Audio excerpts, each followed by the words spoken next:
ഇവളെ ഒരുത്തൻ കെട്ടിയത് ചിലതൊക്കെ മോഹിച്ചിട്ട് തന്നെയാ. അത് പയ്യെ പയ്യെ ഇവിടെ ഓരോരുത്തരും നടപ്പിലാക്കിക്കൊണ്ടിരിക്കുക. ആൾക്കാർ തിരിച്ചറിഞ്ഞ ശേഷമേ ഞാനും ഇയാളും ഒരാളെ സഹായിക്കാറുള്ളൂ, അല്ലാതെ ആർക്കും വാരിക്കോരി കൊടുക്കാറില്ല.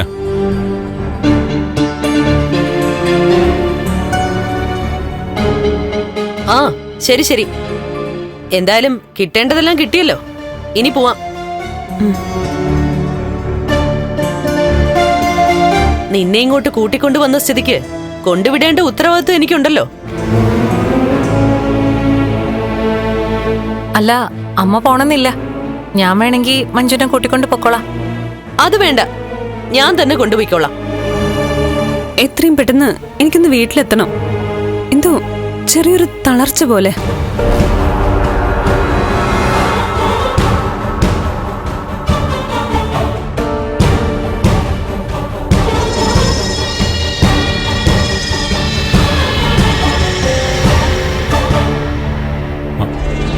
ഹോസ്പിറ്റലിലേക്ക് പോകണമെങ്കിൽ പോവാം മോളെ. അവിടെ എത്തിയിട്ട് പോണമെങ്കിൽ ഞാൻ സാഗരേട്ടനായിട്ട് പൊക്കോളാം. അവിടെ ചെന്ന് കഴിഞ്ഞാൽ ബൈക്കിൽ പോണ്ടേ മഞ്ജു? സാഗരേട്ടൻ കാർ ഓടിക്കല്ലേ എടുത്തി. എനിക്കൊരാവശ്യം ഉണ്ടെന്ന് അറിഞ്ഞാ തോമസ് സാർ അത് തന്നുവിടും. ഇവർക്കൊരു കാറൊക്കെ എടുത്തു കൊടുക്കേണ്ട സമയമായി അല്ലേ മഹി? അതെ അതെ. ഇപ്പൊ ഈ തന്നത് തന്നെ അധികമാ. ഇനി അതൊന്നും വേണ്ട കണ്ണേട്ടാ.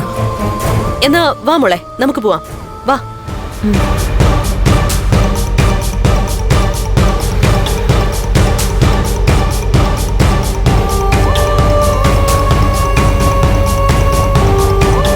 ഞാൻ പോയിട്ട് വരാട്ടാ. പോട്ടെ എടുത്തി. ശരി.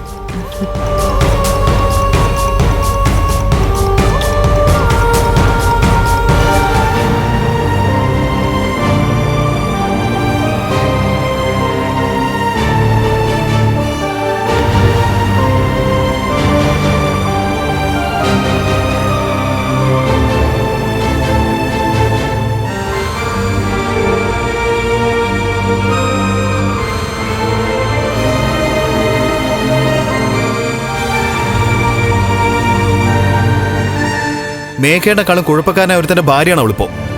എന്നിട്ടും എന്തിനാ അവൾക്ക് ഇങ്ങനെ ഓരോന്ന് വാരിക്കോരി കൊടുക്കുന്നേ? പിന്നെ തരേണ്ടത് നിനക്ക് നിന്റെ ഭാര്യയ്ക്കാണോ? അയ്യോ, ഞങ്ങൾക്കൊന്നും വേണ്ട. സ്വർണവും സ്വത്തും ഒക്കെ ഒരുപാടുണ്ടെന്നറിയാം. അത് അർഹതപ്പെട്ടവർക്ക് കൈമാറിയ നാളെ ദുഃഖിക്കേണ്ടി വരില്ല. അത്രേ ഞങ്ങൾ ഉദ്ദേശിച്ചുള്ളൂ. ഈ കുടുംബത്തെ ഈ കുടുംബത്തിലുള്ളവരെയും പറ്റി ഇങ്ങനെ ആത്മാർത്ഥമായിട്ട് ചിന്തിക്കുന്ന ഒരു മരുമോളെയാണല്ലോ ഈ വീടിന് കിട്ടിയത്. കളിയാക്കണ്ട. നാളെ പെങ്ങള് കരഞ്ഞോണ്ട് വീട്ടിലോട്ട് വരുമ്പോ അവൾക്ക് വേണ്ടി കരുതി വെച്ചിരിക്കുന്നൊക്കെ അവളുടെ ഭാവിക്ക് ഗുണം ചെയ്യും. അത്രേ ഞങ്ങള് പറയുന്നുള്ളൂ. തൽക്കാലം അവളുടെ ഭാവിയെ പറ്റി നിങ്ങൾ ആരും ചിന്തിക്കണ്ട. അവൾ ആവശ്യപ്പെട്ടിട്ടല്ല ഇതൊന്നും അവൾക്ക് ഞങ്ങൾ കൊടുക്കുന്നത്. സാഗറൊന്നും വേണമെന്ന് പറഞ്ഞിട്ടുമില്ല. അത്യാഗ്രഹം ഇല്ലാത്ത ആൾക്കാരെ സഹായിക്കുന്നതിൽ സന്തോഷമേ ഉള്ളൂ. അതിനിയും തുടരുകയും ചെയ്യും, ആരൊക്കെ എന്തൊക്കെ പറഞ്ഞാലും ശരി.